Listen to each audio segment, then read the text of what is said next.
말씀에 대해서 은혜를 나누고 있습니다. 이제 여러분들 말씀의 중요성에 대해서 피부로 느낄 수 있어야 됩니다. 저도 역시 그런 경험들을 했지만 정말 우리가 과거에는 말씀에 대해서 어떤 생각만 가지고 있었습니까? 추상적인 지식만 갖고 있지 않았습니까? 우리가 종교개혁 이후로 개혁주의 신앙에 무엇을 붙잡았습니까? 오직 성경으로 돌아가자, 이것을 붙잡지 않았습니까? 그런데 정작 하나님을 믿는 신앙인들의 삶 속에 하나님의 말씀이 있느냐 말씀, 하나님 말씀 중심으로 생활하고 있느냐, 우리가 되돌아볼 때에 하나님의 말씀은 강조하지만, 하나님 말씀이 중요하다고 이야기는 하지만 성도들의 삶 속에 하나님의 말씀이 없음을 우리는 체험하지 않았습니까? 그게 바로 저와 여러분들의 삶이었습니다. 여러분, 우리 신앙생활의 시작이자 끝은 무엇입니까? 처음부터 끝까지 하나님 말씀 안에 거하는 과정입니다. 그렇지 않습니까? 쉽게 다른 말로 표현해서 말씀드리면 우리 신앙의 시작과 끝은 무엇인가? 바로 하나님 말씀 안에 거하는 과정 아닙니까? 내가 얼마나 하나님과 하나가 되었는가? 예수님과 하나가 되었는가? 내가 얼마나 예수님 닮아가는 삶을 살았는가? 내가 얼마나 주님 가신 그 좁은 길을 따라서 십자가 길을 쫓아갔는가? 바로 이것이 우리 신앙생활의 처음과 끝인데, 여러분, 말씀 안에 거하지 않고는 이러한 말들을 우리가 언급하지 않을 수가 없다는 거죠. 하나님 말씀 안에 거할 때에 바로 우리가 예수님 안에 거할 수 있고, 하나님과 하나가 될 수 있고, 하나님의 사랑의 품에 안길 수가 있고, 또한 우리 주님 가신 그 십자가의 좁은 길을, 십자가의 길을 내가 진정 쫓아갈 수 있기 때문에 하나님 말씀 안에 거한다는 것이 얼마나 중요한 사실인지를 우리는 피부로 느낄 수 있어야 됩니다. 그래서 그것이 진정 우리의 삶과 하나가 되기 위해서, 말씀 안에 거하기 위해서 우리가 지금 하나님의 말씀에 대해서 계속해서 은혜를 나누고 있는 것입니다. 그래서 하나님 말씀으로 온전히 회개를 이룰 수 있어야 된다 말씀드렸습니다. 왜? 하나님의 말씀이 바로 회개의 도구이기 때문에, 빨래에 비유하는 영적인 비누이기 때문에 하나님의 말씀으로 온전한 회개를 이루고, 또 하나님의 말씀의 거울에 비춰서 나의 죄를 날마다 들여다보면서 내가 교만하지 않도록 하나님 앞에 받은 은혜를 유지할 수 있도록 항상 하나님의 말씀의 거울에 나를 비춰볼 수 있어야 되고, 그래서 하나님의 말씀의 능력 안에서 내가 날마다 거듭나면서 어떤 열매를 맺어야 됩니까? 거듭난 삶의 열매, 성령의 열매를 조금씩 맺어갈 수 있어야 된다고 말씀드렸습니다. 그리고 하나님의 말씀은 실제로 우리의 영의 양식이다 말씀을 드렸습니다. 추상적으로만 먹어야 되는 지식적인 말씀이 아니라 하나님의 말씀은 실제로 우리가 날마다 먹고 살아야 진정한 영의 양식 아닙니까? 이 영의 양식을 먹지 아니하니까 우리의 영혼이 메말라가는 거에 죽어가는 것입니다. 하나님의 말씀의 영의 양식을 먹어야 돼요. 그래서 그 양식을 먹고 우리가 힘을 길러서, 또한 하나님의 말씀은 능력이기 때문에 이 세상 살아가는 동안에 영적인 전쟁이잖아요. 하나님 나라에 입성하기 전까지는 적진에 살고 있기 때문에 영적인 전쟁의 상태이기 때문에 그 영적인 전쟁에서 승리하기 위해서 하나님의 말씀으로 무장할 수 있어야 돼요. 또 우리가 이 삶 속에서 하나님의 말씀에 빛된 삶을 살아야 되잖아요. 빛의 역할을 해야 되잖아요. 그래서 영혼이 잘됨 같이 내가 검사에 잘되고 강건하기를 강건하노라 말씀처럼, 나도 하나님 말씀의 능력에 힘입어서 나도 먼저 내가 잘되고, 또 내가 만나는 모든 사람들에게 유익을 끼치고 하나님의 축복을 증거해주고 하나님의 사랑을 증거해주고 남도 잘되게 하는 그러한 빛된 삶을 살 수 있어야 된다고 말씀드렸습니다. 그리고 이어서 하나님의 말씀은 구원에 이르는 지혜를 알게 한다. 여행을 떠나는 사람이 길 모르면 안 되죠. 모든 여행 준비가 헛수고로 돌아갑니다. 반드시 길을 알고 출발해야 되는데, 우리가 천국 길을, 신앙의 여정을 걸어갈 때 바로 하나님 말씀 안에 구원에 이르는 지혜가 있기 때문에 하나님 말씀 안에서 우리는 그 천국에 이르는 길을 하나씩 깨달아갈 수 있어야 된다고 말씀드렸습니다.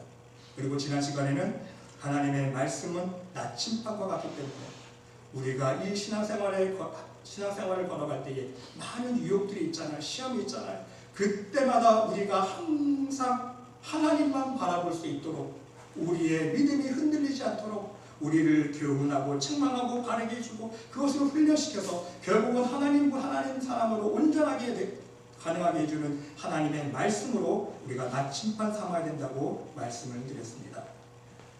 이제 오늘은 하나님의 말씀 10번째 시간입니다. 우리의 신앙의 목표인 온전한 구원을 이루기 위해서 우리는 과연 어떠한 신앙의 삶을 살아야 하는지 하나님 말씀 안에서 은혜를 나눠보고자 합니다. 여러분, 오늘 본문 말씀은 여러분들이 익숙히 잘 알고 있는 비유의 말씀입니다. 무엇을 말씀하고 있습니까? 그 핵심은 무엇입니까? 천국 혼인잔치의 준비는요, 한마디로 말씀드리면 하나님의 구원의 계획을 의미합니다.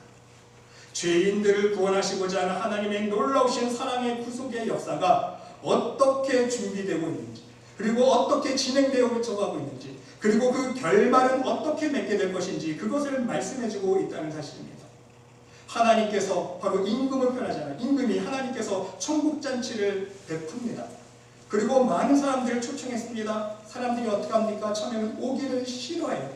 그러니까 임금이 더 큰 잔치를 베풉니다. 소를 잡고 먹을 거를 많이 준비해서 얘들아 와서 이제 즐겨라. 천국잔치를 벌여놨으니까 너희들 실컷 먹고 배불리 먹고 천국잔치를 즐겨라. 초대를 하니까 사람들이 어떻게 합니까? 돌아보지도 않는다. 돌아보지도 않고 어떻게 합니까? 자기 밭에 일을 하러 갑니다. 자기 사업 때문에 돌아갑니다. 심지어 임금이 보낸 종들을 모욕하고 죽여버립니다. 이때 임금이 놓아요. 화가 납니다. 화가 나서 살인한 자들을 진멸하고 동매를 불사르고 혼인잔치는 준비되었으나 청한 사람은 합당하지 아니하니 내거리 길거리에 나가서 사람을 만나는 대로 혼인잔치에 청하여 오라. 종들에게 명합니다. 여러분, 재밌는 사실 한 가지가 있습니다. 종들이 이제 길거리에 나가서 사람들을 데리고 오는데요. 어떤 사람들을 데리고 옵니까? 천국에 들어갈 만한 사람들, 착한 사람들, 선한 사람들, 믿음 생활 잘 할 만한 사람들만 데려옵니까? 말씀이 어떻게 기록되어 있습니까? 악한 자나 선한 자나 모두 데리고 옵니다. 그렇죠, 여러분? 우리가 이것을 강구하면 안 돼요. 우리가 신앙생활할 때에 우리는 이것을 쏙 빼먹고 읽어내려갑니다. 아무 의미 없이 지나쳐버리는데 정말 중요한 핵심이 여기 있습니다. 종들이요, 악한 자나 선한 자나 모두 다 데리고 왔다는 사실이에요. 그래서 혼인잔치에 손님이 가득하니까 임금이 이제 확인하러 들어옵니다. 그런데 뜬구름없이 예복을 확인하고 있습니다. 예복을 입었나 안 입었나. 그래서 예복을 입지 않는 한 사람을 보고 어찌하여 예복을 입지 않고 여기 들어왔느냐 묻습니다. 여러분, 그런데 예복을 입지 않은 사람이 어떻게 합니까? 대답할 말이 없습니다. 유구무원입니다. 지난번 개혁개정에 보니까, 개혁성경에 보니까 유구무원이거늘, 오늘 성경에서는 아무 말도 못하거늘. 여러분, 난감해하고 있습니다. 당연하지 않습니까? 혼인잔치에 오라 해서 왔는데, 그래서 앉아있는데, 그래서 잔치상에 차려진 음식을 좀 배불리 먹고 즐기려고 하는데 웬 뜬구름없이 임금이 와서 너 왜 예복 준비 안 했느냐? 그리고 어떤 결과가 이루어집니까? 종들에게 명령합니다. 그 손발을 묶어 바깥 어두운 데에 내던지라. 거기서 슬피 울며 이를 갈게 되리라. 다시 쫓아내버립니다. 여러분, 인간적으로 생각하면요, 말이 안 되는 거예요. 예의가 아니지 않습니까? 혼인잔치에 청할 때는 언제고 예복 입지 않았다고 이제 내쫓아요. 바깥 어두운 데에 내던지게 되니까 거기서 슬피 울며 이를 갈게 된다는 거예요. 여러분, 왜 이러한 일들이 일어납니까? 세상의 잔치에서는요, 말이 안 되는 상황 아닙니까? 정말 예의가 없는 경우입니다. 하지만 하나님의 혼인잔치, 천국의 혼인잔치에서는요, 당연하다는 거예요. 왜? 예복을 준비하지 않았기 때문에. 그럼 여러분, 과연 예복이 무엇이길래, 예복을 준비하지 아니하니까 다시 쫓겨나고 맙니까? 여러분, 우리는 이 사실을 분명하게 알 수 있어야 합니다. 여러분, 계시록 19장 7절로 8절 말씀 한번 찾아보시겠습니까? 성경 맨 마지막 계시록 19장 7절로 8절입니다.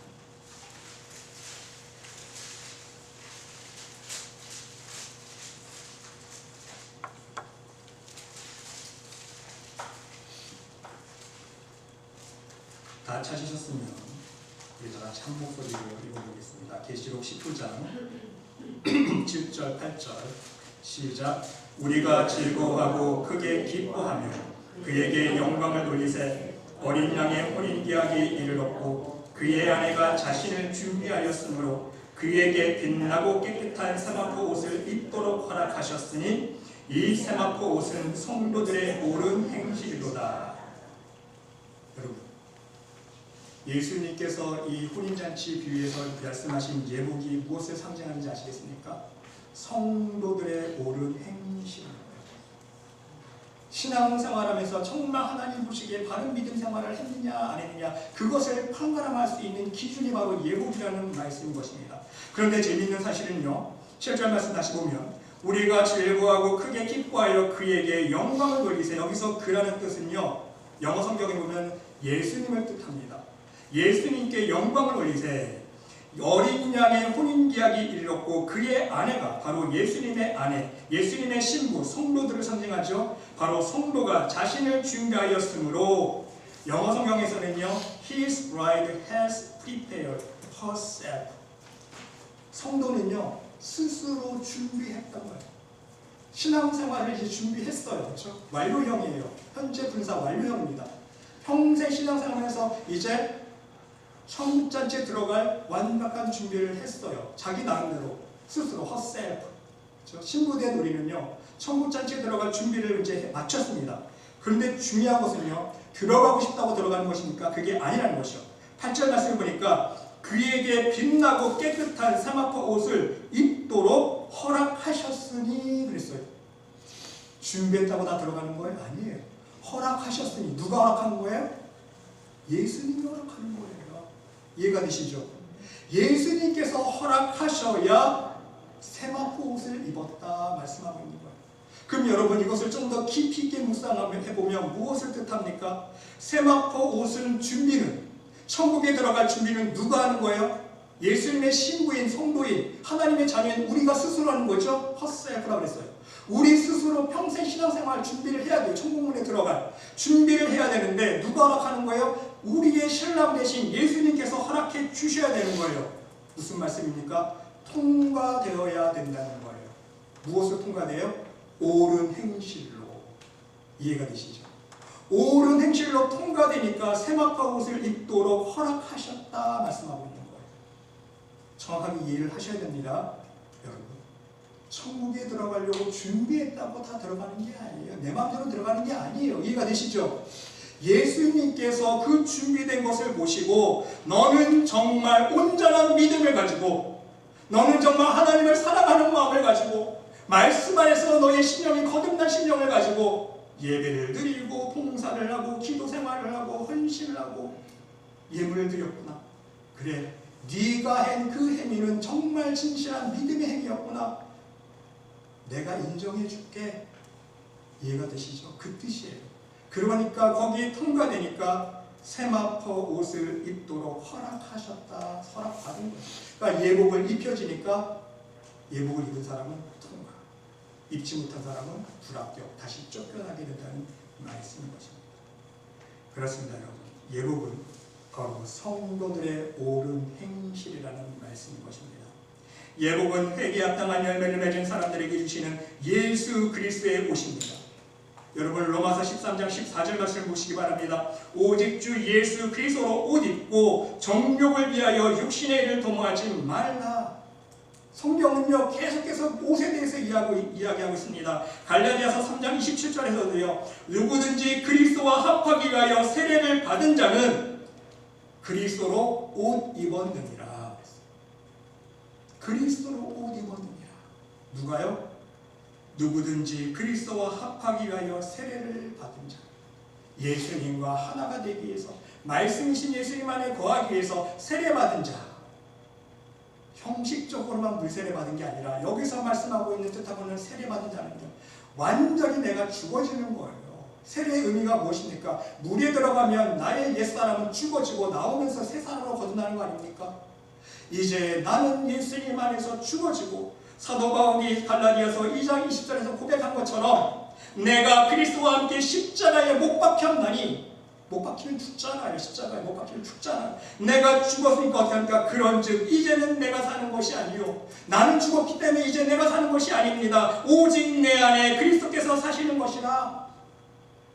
내가 십자가에 죽었기 때문에 이제 내가 사는 것이 아니라 내 안에 누가 산다고요? 예수 그리스도께서 사시는 것이라 고백하고 있어요. 그러니까 이제 내가 육체 가운데 사는 것은 나를 사랑하사 나를 위하여 자기 자신을 버리신 하나님의 아들을 믿는 믿음 안에서 사는 것이다. 바로 온전히 내가 죽어지고 그 내 안에서 이제 성령께서 역사하셔서 예수 그리스도께서 살아 움직여 주시니까 이제 내가 사는 그 의미가 바로 생긴다는 뜻이에요. 그것이 바로 온전한 하나님의 아들을 믿는 믿음이라는 사실인 것입니다. 여러분, 또한 예복은요, 성령의 열매를 맺으며 살아가는 사람들에게 입혀주시는 빛의 옷입니다. 전신갑주입니다. 로마서 13장 12절에서는요, 밤이 깊고 낮이 가까웠으니 그러므로 우리가 어둠의 일을 벗고 빛의 갑옷을 입자 그랬어요. 빛의 갑옷을 입자. 여러분들이 잘 아시는 에베소서 6장 11절에서는요 전신갑주 이야기가 나오지 않습니까? 그러므로 하나님의 전신갑주를 취하라. 이는 악한 날에 너희가 능히 대적하고 모든 일을 행하되 서기 위함이라. 여러분, 예수님은 예복으로 표현하셨고 예복으로, 그렇죠? 사도 요한은 요한계시록에서 세마포 옷으로 표현이 되었고, 또 사도 바울은 자신의 서신서에서 예수 그리스도의 옷, 빛의 갑옷, 전신갑주로 표현하고 있어요. 우리가 옷 입는다는 것은요 정말 중요한 의미입니다. 제가 언제 다시 한번 설교를 통해서 옷에 대해서 깊이 있게 설교를 드릴 날이 있으실 겁니다. 오늘은 이 정도만 말씀드리고, 정말 우리가 예복이 어떤 것을 의미하는지 그것을 깨닫고 넘어가면 될 것입니다. 여러분, 중요한 사실은요, 이러한 예복이 없으면 천국잔치에 청함은 받았지만 택함받지 못할 수 있다는 사실을 우리가 깨달을 수 있어야 된다는 거예요. 하나님은 예복을 입은 사람만 하나님 나라에 들어갈 수 있는 구원의 축복을 허락해 주신다는 사실입니다. 그래서 오늘 본문 말씀의 결론도 무엇입니까? 청함을 받은 자는 많되 택함을 입은 자는 적으니라 말씀하고 있습니다. 혼인잔치에 청함 사람은 많지만 택함을 입은 사람은 적다. 오늘날 우리의 신앙생활에 비해서 설명해드리면 많은 사람들이 교회에 나와서 예배드리고는 있지만, 많은 사람들이 입술로는 주여 주여 하나님을 섬긴다고 주일날 교회를 찾아 나오고 있지만, 많은 사람들이 청함을 받았지만 그 중에 진정 택함 받은 사람은요 어떻다고요? 적다 말씀하고 있어요. 여러분, 기도하시는 분들의 간증 읽어보시지 않습니까? 저는 많은 간증들을 듣고 읽어보았어요. 많은 분들이, 기도하시는 분들이 고백합니다. 기도하는 중에 환상을 보니까 교회에 수천 명, 수만 명 나오는 교회에 있으면 무엇합니까? 기도하는 중에 하나님이 보여주시는 걸 보니까 교회 성도 수는 수천 명, 수만 명인데 그 안에 정말 하나님 기뻐하시는 세마포 예복을 준비하고 예배드리는 성도들을 보니까 열 손가락에 안 뽑힌다고 고백들 하지 않지 않습니까? 실제입니다, 여러분. 그만큼 우리가 예복이 얼마나 중요한가, 이 사실을 우리가 깨달을 수 있어야 된다는 사실입니다. 사랑하는 성도 여러분, 우리는 실제로 하나님 말씀 안에서 예복이 있는 사람과 예복이 없는 사람의 결말의 차이를 찾아볼 수 있습니다. 성경이 여러 곳에서 증명을 하고 있기 때문입니다. 여러분, 마태복음 3장에 보면요, 여러분들이 잘 알고 있는 알곡과 쭉정이의 비유가 있지 않습니까? 이미 도끼가 나무 뿌리에 놓였으니 좋은 열매를 맺지 아니하는 나무마다 찍혀 불에 던지리라. 나는 너희로 회개하기 위하여 물로 세례를 베풀거니와 내 뒤에 오시는 이는 나보다 능력이 많으시니 나는 그의 신을 들기도 감당하지 못하겠노라. 그는 성령과 불로 너희에게 세례를 베풀 것이요 손에 키를 들고 자기의 타작마당을 정하게 하사 알곡은 모아 곳간에 들이고 쭉정이는 꺼지지 않는 불에 태우시리라. 여러분, 알곡은 무엇입니까? 좋은 열매 맺는 나무. 정말 하나님 보시기에 신실한 신앙생활을 한 성도의 모습이라는 사실입니다. 삶의 열매인 거예요. 신앙의 열매입니다. 그런데 쭉정이는 꺼지지 않는 불에 태우시리라. 여러분, 지금 이 마태복음 3장에 나와 있는 이 비유의 말은요, 세례 요한이 누구에게 책망하고 있는 말씀입니까? 바리새인들과 사두개인들에게 해주는 경고의 메시지입니다. 오늘날로 말씀드리면 교회의 목회자들과 교회의 지도자들이에요. 교회의 지도자들입니다. 목회자들이에요. 하나님 안 믿는 사람들이 아니에요.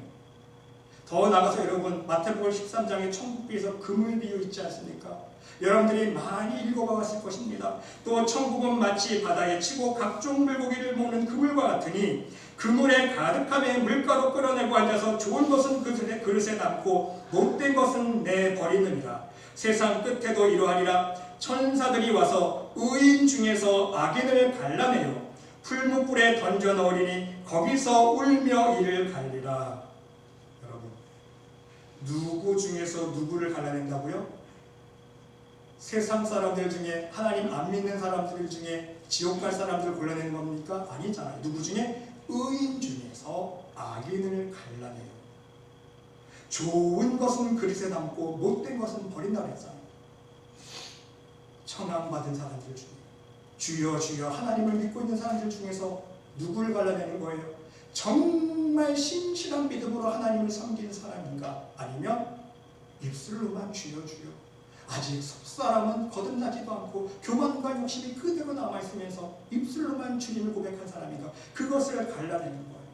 여러분, 사도행전 8장에서도 이 예가 나오지 않습니까? 여러분들 아시는 마술사 시몬 알잖아요. 빌립이 전도할 때에 많은 기적이 일어나니까 이 마술사 시몬도 보고 깜짝 놀랍니다. 자기는 마술을 통해서 사람들을 놀라게 하지만, 이적을 배워주지만 그것은 거짓 눈속임이잖아요. 근데 이 빌립이라는 사람은요, 실제로 능력을 해가거든요. 실제로 교신이 쫓아나고 실제로 병자가 일어나고 안진뱅이가 일어나요. 자기는 마술사니까 압니다. 자기는 눈속임으로 사람들을 속이는 거지만 빌립이 행하는 건 진짜 하나님의 성령의 능력, 역사라는 걸 알아요. 눈속임이 아니라는 걸 압니다. 그러니까 어떻게 합니까? 믿고 세례까지 받고 전심으로 쫓아다니면서 그 행하시는 표적과 이적을 보고 놀랬다 그랬어요. 그런데 여러분, 이 마술사 시몬이 돈을 주고 성령을 살려고 하지 않습니까? 그때 베드로가 어떠한 책망을 합니까? 내가 보니 하나님의 시야로 보니 너는 악독이 가득하여 불의에 매인 바 되었구나. 너는 마음이 바르지 못하니 너 회개하지 아니하면 너는 하나님과 분질될 것도 없고 관계될 것도 없어. 너는 믿음의 사람 아니라는 거예요. 자기는 믿고 세례받고 전심으로 쫓아다녔지만, 열심히 충성했지만 하나님 보시기에 그게 믿음이 아니라는 거예요. 하나님 보시기에 진정한 믿음은 무엇입니까? 심령이 거듭나야 되는 거죠. 말씀 안에서 심령이 거듭나서 내 교만과 내 욕심은 주어지고, 돈을 주고 그 성령을 사서 나도 그 이적을 행하려는 그 욕심이 있었기 때문에 마술사 시몬은요, 하나님 앞에 믿고 세례받은 그 믿음의 행위가 통과되지 않았다는 거예요.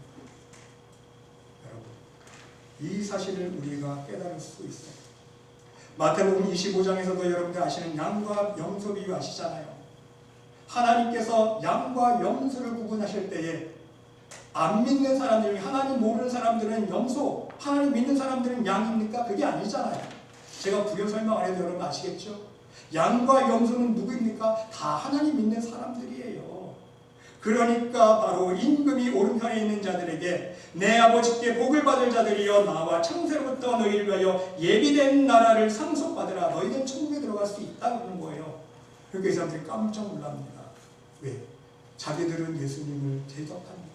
너희들은 줄일 때에 나를 먹을 것 주었고, 목마를 때 마시게 하였고, 나그네되었을 때 영접하였고, 헐벗었을 때에 나에게 옷을 입혔고, 병들을 때에 돌보아 주었고, 옥에 갇혔을 때 와서 나를 보았느니라. 의인들이 대답합니다. 주님, 우리가 주님 그런 적 없는데요? 주님께 그런 분양한 적 없는데요? 아니다. 너희들은 나에게 대접했다. 진실로 진실로 너에게 이르노니 너희가 여기 내 형제 지극히 작은 자 하나에게 한 것이 곧 내게 한 것이다. 그래서 양으로 구분하지 않습니까? 천국문에 들어가게 해주십니다. 근데 또 왼편에 있는 자들에게 똑같이 이야기를 합니다. 너희들은 저주를 받은 자들이다. 나를 떠나 마귀와 그 사자들을 위하여 예비된 영원한 불에 들어가라. 지옥에 들어가라는 거예요. 그 이유가 무엇입니까? 똑같이 너희는 죽일 때에 나를 먹어주지 않았어. 너희들은 목마를 때 나를 마시지 않게 했지. 내가 나그네 됐을 때 영접하지 아니했지. 이들이 깜짝 놀랍니다. 주님이 그런 상황이었던 걸 우리가 알았다면 우리가 공개하지 않았겠습니까? 우리는 그런 경우 한 번도 못 만났습니다. 저 모르는 사실이에요. 변명을 하지 않습니까? 이때 임금이 대답하여 이르시되 내가 진실로 너에게 이르노니 이 지극히 작은 자 하나에게 하지 아니한 것이 곧 내게 하지 아니한 것이니라. 그들은 영벌에 의인들은 영생에 들어가리라. 영벌에 지옥에 들어간 사람은 누굽니까? 평소에 신앙생활을 했지만 교회에 나가서 예배를 드렸지만 평소의 삶 속에 하나님 말씀대로 순종하는 삶을 살지 않았다는 거예요. 이해가 되십니까? 하지만 의인들은 영생에 들어가리라. 하나님은 누구를 의인이라고 인정해 주신 것입니까? 평소의 삶 속에서 하나님 말씀대로 순종하며 살아가는 사람들. 여러분, 교회에 나온다고 구원받는 것 아닙니다. 교회에 나온다고 구원받는 거 아니에요. 교회에 나오는 건 중요하지만 교회에 나와서 예배드리면서 신앙생활할 때에 진정한 우리의 믿음의 고백이 정말 우리의 삶 속에 믿음이 합당한 열매를 맺고 회개에 합당한 열매를 맺어서 하나님께 그 믿음이 온전한 믿음으로 승인받아 인정받을 수 있을 때에 하나님께 합격 도장을 받을 수 있어야 되는 거예요. 나는 주여 주여 주여 하시오. 하지만 하나님이 인정 안 하시면 필요가 없다는 거예요. 이 사실을 가장 적나라하게 드러내주고 있는 말씀이 있습니다. 히브리서 6장 4절로 8절입니다.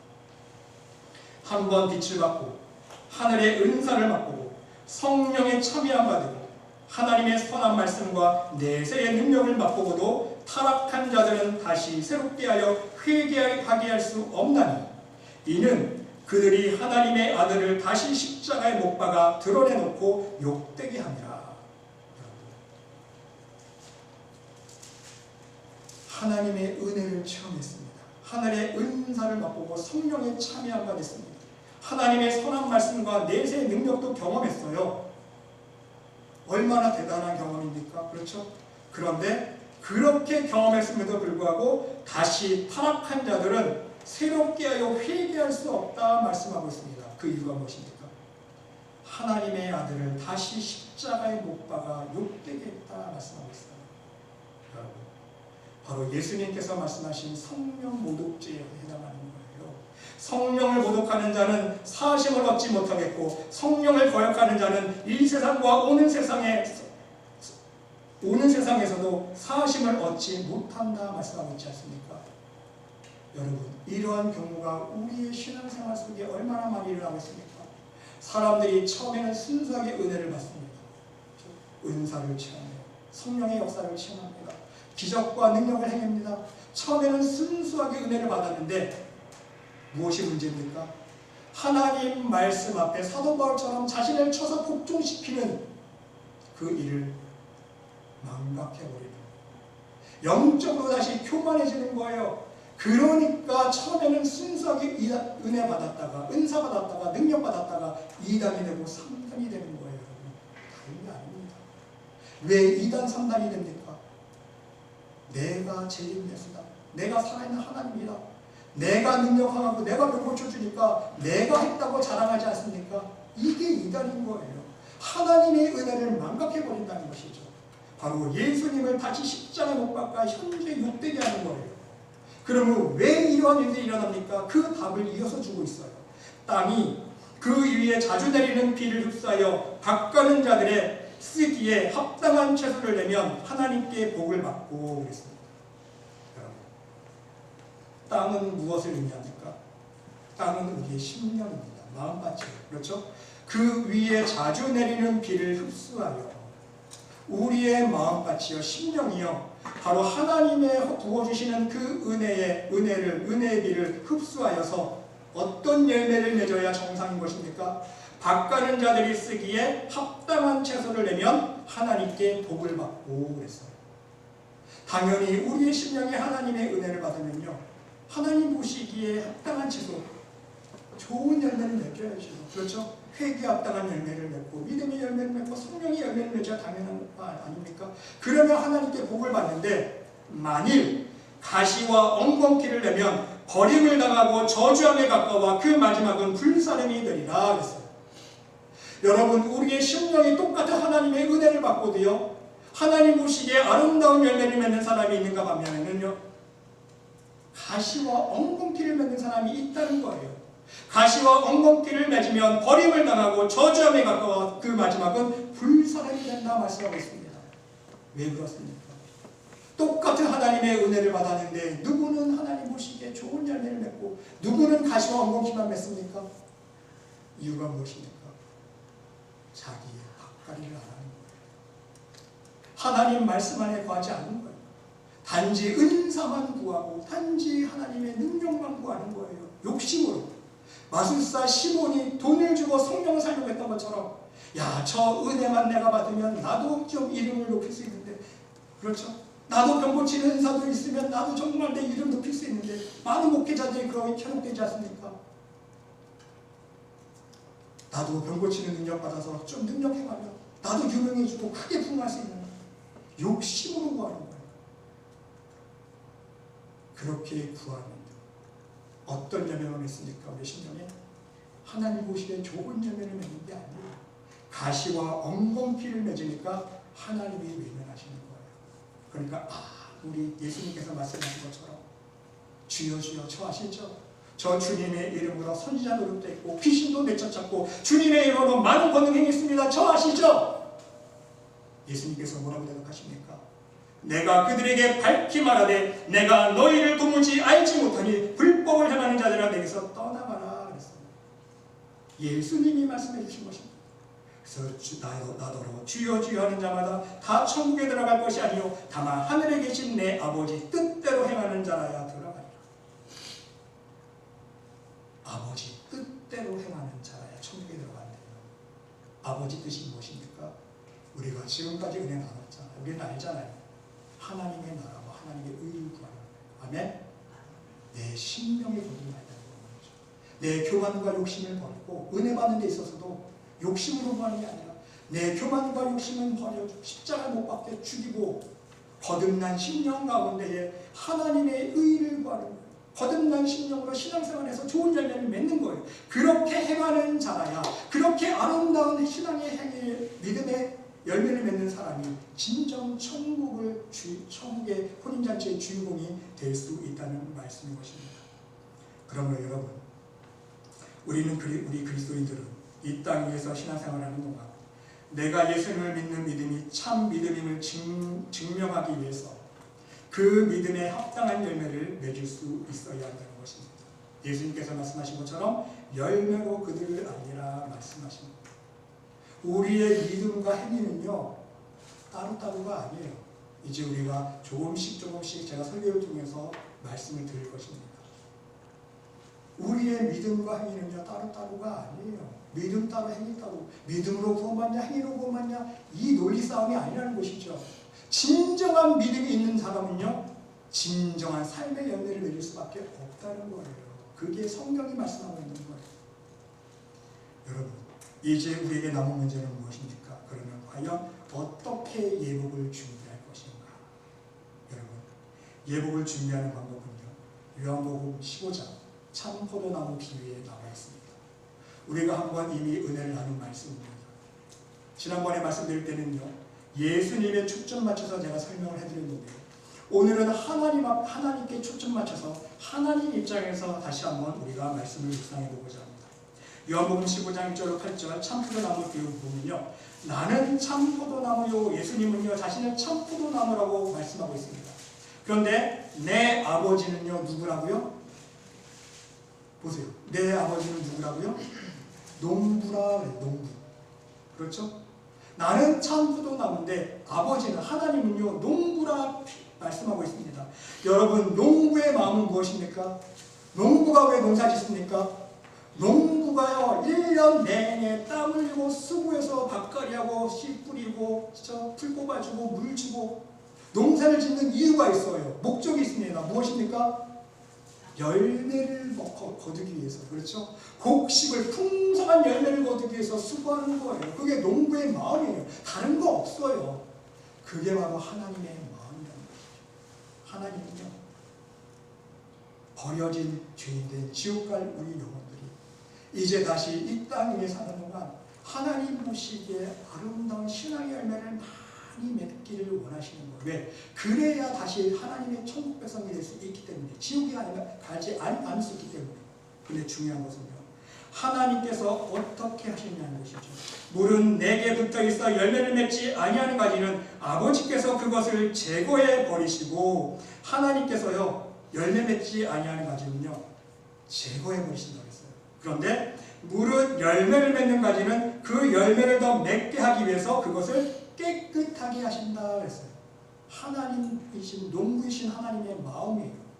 열매를 맺게 해서 깨끗하게 하시는데, 그 깨끗게 되는 것이 바로 말씀 안에 거하는 비결이라고 우리가 이미 은혜를 나눴습니다.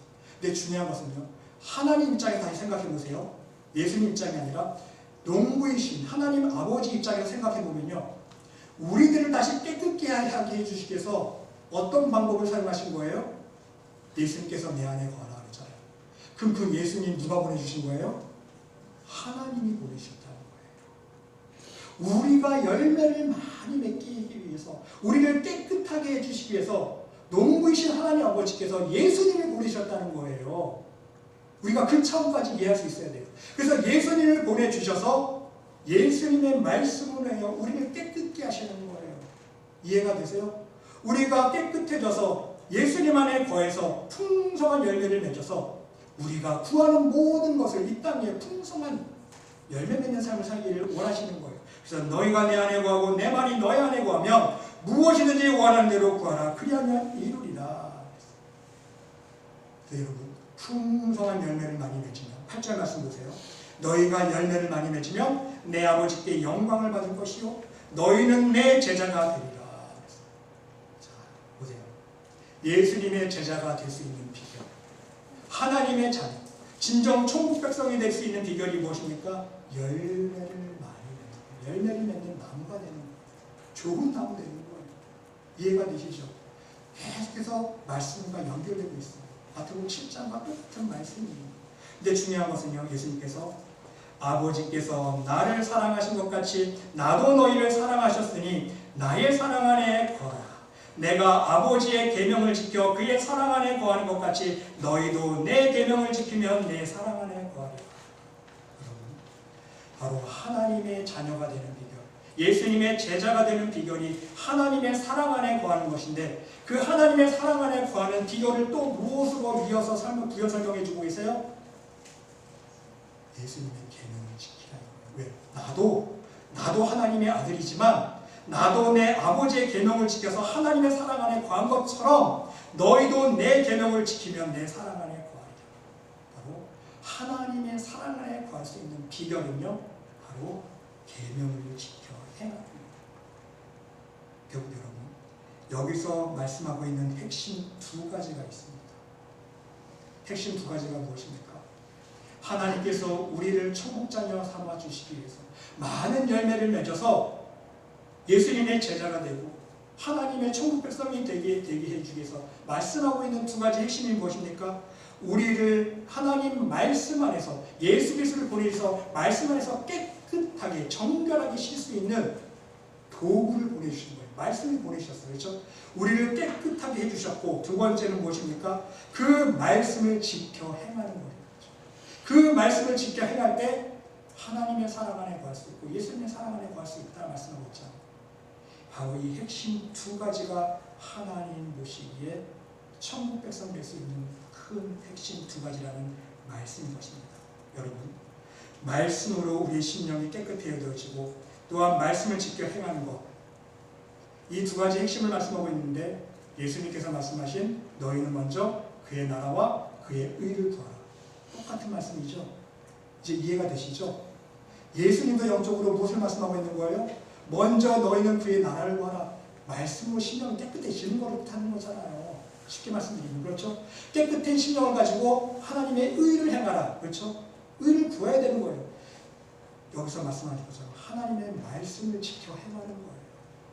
말씀으로 깨끗해야 되게 된 사람은 그 다음에 단계에 필요한 것은요, 그 말씀을 지켜 행할 수 있어야 됩니다. 우리의 믿음을 삶의 열매로 드러내 보여줄 수 있어요. 믿음의 증거를 하나님께 올려드릴 수 있어야 된다는 말씀인 것입니다.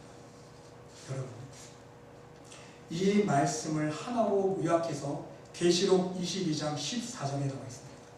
이 말씀을 다시 한번 찾아보겠습니다. 요한계시록 22장 14절 맨 끝입니다.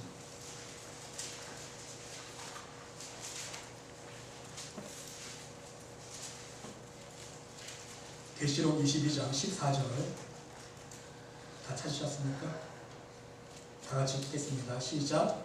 자기 두루마리를 빠는 자들은 복이 있으니 이는 그들이 생명나무에 나아가며 문들을 통하여 성에 들어갈 권세를 받으려 합니다. 여러분, 어떤 사람이 복이 있는 거예요? 그 사람이 그들이 생명나무에 나아간다 했어요. 참 포도나무이신 생명나무이신 예수님께 나가며 문들을 통하여 성에 들어갈, 바로 천국 저천국 예루살렘 성 하나님의 도성에 들어갈 권세를 받으려 합니다. 이 놀라운 구원의 축복을 이룰 수 있는 복인 사람이 누굽니까? 자기 두루마리를 빠는 자들은, 여기서 빤다는 것은 무슨 뜻하는 것입니까? 빨아먹는 게 아니에요. 물론 그 의미도 이해할 수 있지만 씹는 거예요. 이해가 되세요? 자기 두루마리. 우리가 진정 예수 그리스도를 고백했을 때에 하나님께서 우리에게 예복을 입혀주시잖아요. 할렐루야. 그러면 그 예복 입은 것으로 끝나는 게 아니란 얘기예요. 우리에게 의무가 있어요. 우리가 믿음을 고백했을 때 하나님, 나 정말 예수 그리스도께서 십자가에 못 박히셨고 그 보혈의 공력, 십자가의 보혈이 있기 때문에 내가 다시 내 죄를 씻고 하나님 자녀가 되는 권세를 얻었습니다. 하나님 감사합니다. 이 고백이 하나님 앞에 인정받으면요, 하나님께서 예수 그리스도 옷으로 예복으로 새만큼 옷으로 입혀주십니다. 그럼 거기서 끝나는 것이 아니라 이 예복을 어떻게 유지해야 돼요? 빨아야 되는 거예요. 그렇죠? 깨끗하게 유지하는 게 중요한 거예요. 깨끗하게 유지하기 위해서 두루마리를 빠는 사람은 워시라는데, 그 워시할 수 있는 도구가 뭐예요? 하나님의 말씀이라는 것이죠. 하나님의 말씀으로 계속해서 깨끗하게 빨고 또 빨고, 우리는 매일 어둠의 세상, 죄 세상에서 묻혀오잖아요. 죄를 묻혀오잖아요. 안 묻히려고 해도 묻힐 수밖에 없어요. 연탄 공장에 들어갈 때 여러분 하얀 흰 와이셔츠 입고 들어간다고 생각해 보세요. 연탄 공장에 들어가면서 나는 하얀 옷 입었으니까 나는 깨끗하지, 나도 깨끗하지, 나 안 묻힐 거야, 나 연탄가루 안 묻힐 거야, 안 묻혀집니까? 이 세상은 어둠의 세상인데 우리가 아무리 오늘 씻었다고 해도 내일 안 묻힐 수가 없는 거예요. 육체도 마찬가지잖아요. 오늘 세수하고 오늘 이빨 닦았어요. 내일 안 합니까? 또 때가 끼고 또 먼지가 묻잖아요. 방도 하루만 청소 안 해보세요. 오늘 청소했다고 내일 먼지가 안 쌓입니까? 하루만 청소 안 해도 또 먼지가 쌓이잖아요. 똑같은 원리예요. 매일매일 하나님의 말씀으로 워시를 해나가야 되는 거예요. 그래야 천국에 들어갈 권세를 얻는데, 중요한 것은요, 한 가지 더 깨달아야 할 것은요, 똑같은 세마포 옷이 아니라는 거예요. 사람마다 다 틀려요. 깨끗하게 유지하는 정도에 따라서 하나님 앞에 예배 드릴 때에 우리의 몸을 하나님 기뻐하시는 거룩한 산채물로 드리라 말씀하고 있잖아요. 그것이 너희가 드릴 영적 예배니라. 사도 바울처럼 내 교만과 욕심을 거쳐서 복종시켜서 회개하는 마음으로 하나님께 예배를 드렸던가, 하나님께 한 번 봉사할 때도 마르다처럼 동생 원망하고 미워하는 마음이 아니라, 근심하며 염려하는 마음이 아니라 정말 단 한 번 봉사할 때도 기쁨과 감사가 넘쳐서 봉사하면 그 씻기는 정도가 틀린 거예요. 그리고 하나님께서 입혀주시는 옷이 틀려져요. 여러분, 어떤 사람은요, 예복을 입었는데 무더기를 입은 사람이 있어요. 거지가 입은 예복, 더럽고 깨끗이한 예복, 다 찢어져서 벗어질 것 같은 예복이 있어요. 그건 자기가 유지 못하는 거예요. 어떤 사람은요, 그냥 깨끗한 예복만, 그냥 플레인복만 입은 사람이 있고요. 어떤 사람은요, 아름다운 예복을 입은 사람이 있어요. 여러분, 우리가 신부 결혼식 할 때 우리가 똑같은 예복 아니잖아요. 좋은 옷은요, 다이아몬드가 박혀 있잖아요. 그렇죠? 화려한 레이스가 달려 있잖아요. 하나님께서 입혀주신 예복도 똑같은 거예요. 우리의 믿음의 정도에 따라서, 하나님 앞에 올려드린 상급에 따라서, 우리가 씻겨진 정도에 따라서, 우리가 얼마나 감격을 가지고 예배드리고 얼마나 기쁨을 기쁨을 가지고 봉사하고 얼마나 받은 은혜에 감사해서 예물을 드렸는가, 그 정도의 믿음의 차이는 다 틀리기 때문에 거기에 따라서 하나님께서 입혀주시는 예복이 틀리다고요. 여러분들은 부디 하나님 보시기에 정결하고 깨끗하고 아름다운 예복을 준비해 나갈 수 있으시기를 바랍니다. 그게 중요한 거예요. 여러분, 오늘 말씀을 정리하면서 여러분들이 잊지 않고 기억해야 될 것이 한 가지 있습니다. 우리가 신앙생활할 때에 하나님의 말씀으로 우리가 예복을 준비할 수 있어야 합니다. 열심 내는 것도 중요하지만 하나님 말씀으로 씻어져야 돼요. 그렇죠? 하나님 말씀으로 먼저 씻어져야 성령님께서 나를 주장해 주셔야 성령의 이끄는 세력대로 아름다운 열매를 맺을 수 있음을 여러분, 그 비결을, 신앙의 비결을 깨달을 수 있어요. 내 의지, 내 자력으로는 안 됩니다. 그래서 하나님의 은혜는요, 온전히 하나님 앞에만 있는 거예요. 내 자랑, 내 공로 있을 수가 없는 거예요. 내 공로, 내 자랑, 내 의가 나온 순간 2단이 되고 3단이 나오는 거예요. 하나님의 오직 은혜로만, 하나님께서 우리에게 주신 선물인 말씀이신 예수 그리스도가 우리에게 오셨기 때문에 그 말씀으로 도구 삼아서 우리가 깨끗하게 씻음받을 수 있고, 그래서 우리가 은혜 받고 성령 충만해지니까 성령의 소유를 이끌어서 아름다운 성령의 열매를 맺을 수 있는, 정말 하나님 보시기에 아름다운 빛된 삶을 살 수 있는 그러한 삶을 살 수 있게 된다는 말씀인 것입니다. 사랑하는 성도 여러분, 부디 여러분 모두는 하나님께서 예비하신 혼인 천국잔치에 깨끗한 예복을 준비하여서, 거룩하고 아름다운 예복을 준비하여서 진정 천국 혼인잔치에 청함받는 것에 그치는 것이 아니라 여러분 모두 택함받는 믿음의 자녀들이 될 수 있으시기를 간절히 주님의 이름으로 축원드립니다.